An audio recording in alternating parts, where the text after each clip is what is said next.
Before now, the January 15th, 1966 coup was believed to be an Igbo coup. But few hours ago, I was surprised to see this on the social media. The Awolowo Coup, January 15th, 1966. And this was from a Yoruba man, a second Yoruba man confirming that it was an Awolowo Coup. Before we get into the analysis, I would like you guys to hear from this man. These people, the coup plotter, revolutionary, they did not have intention of taking over Apase to be the head of state. They had it in mind to put Awolowo there as the prime minister. So how can you now call that a Igbo coup when they had they want a Yoruba man to lead the country? The 1966 Nigerian coup, was it an Awolowo coup? The January 1966 Nigerian coup remains one of the most significant events in the nation's history. It was led by a group of army majors, including Kaduna Nzogwu, Emmanuel Ifajuna, and Adewale Ademoyega. However, a recent perspective shared by Niyi Aborisade, author of Victor Banjo, a revolutionary betrayed, present a controversial angle that the coup was actually an Awolowo coup, aimed primarily at securing the release of Obafemi Awolowo, a prominent Yoruba politician, and positioning him as Nigeria's leader. The coup and its motivations.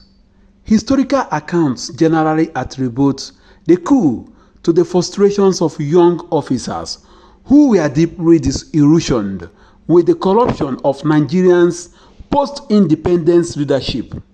Key figures involved in the coup, such as Nzogwu and Ifajuna, were primarily motivated by the desire to overthrow a government they view as corrupt and ineffectual. The coup planners were also connected with addressing regional and ethnic inequalities, which had been escalating tensions in Nigeria. On the day of the coup, 22 individuals were killed, including Prime Minister Abubakar Tafawa Balewa, Premier Hamadu Bello of northern Nigeria, and Finance Minister Festus Okotie-Eboh. These deaths mark a violent turning point in Nigerian politics.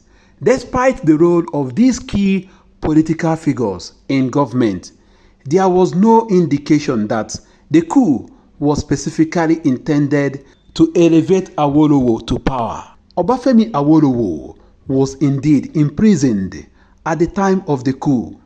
He had been convicted of treason for his role in the Western Region crisis in the early 1960s. Despite his prominence and political influence, the idea that the coup primary objective was to release Awolowo and install him as a leader remains a subject of debate. Proponents of this theory, like Aborisade, suggest that Awolowo was a figure of national unity who could have brought stability to Nigeria. However, there is little direct evidence to support this claim. The counter-coup and the consequences. The 1966 coup was swiftly followed by a counter-coup in July 1966.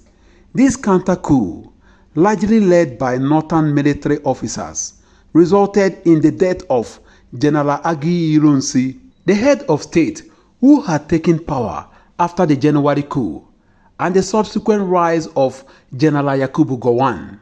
Gowon, a northern officer, became Nigeria's new leader, and his regime marked a dramatic shift in the country's political landscape. The aftermath of the coup and the counter-coup worsened Nigeria's ethnic divisions, particularly between the northern and southeastern regions. Tensions erupted into widespread violence against the Igbo people, especially in the northern part of Nigeria, leading to the brutal massacre of thousands of innocent Igbos. This escalation of ethnic violence ultimately contributed to the outbreak of the Nigerian Civil War from 1967 to 1970. Niyi Aborisade's perspective. In his recent statements, Aborisade asserts that the 1966 coup was not merely a military intervention to overthrow a corrupt government, but was specifically designed to free Awolowo and elevate him to the highest political office in Nigeria. According to Aborisade, the orchestrators of the coup believed that Awolowo was a unifying figure capable of restoring Nigerians' stability. However, this view is highly contentious.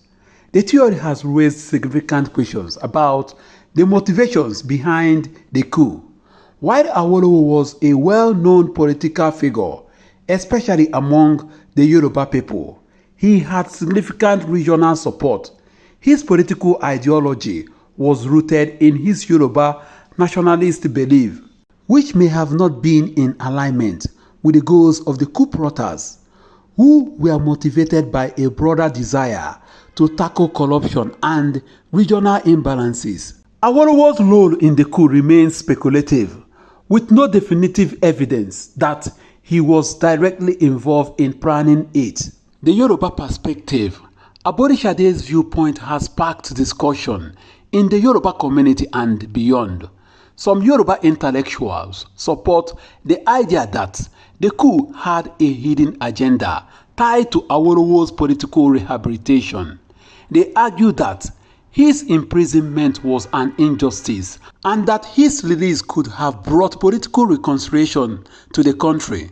This perspective highlights the complex interplay of ethnic loyalties and political power struggle that shaped Nigeria politics in the 1960s. However, critics to this view contend that such interpretations ignore the broader context of the coup, which was fundamentally driven by a desire to address national issues such as corruption, inequality, and regional tensions. The January coup, in their view, was an expression of military dissatisfaction with the existing government and was not an ethnic or personal power grab for Awolowo. In conclusion, while Niyi Aborisade's interpretation of the 1966 coup as an Awolowo coup provides a thought-provoking angle on the events, it remains a highly debated and speculative viewpoint.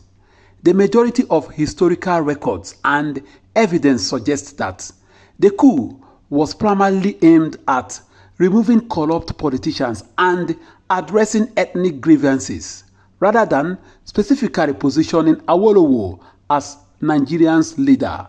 Nevertheless, Aborisade's perspective adds another layer to the complex history of Nigeria's political struggle in the 1960s.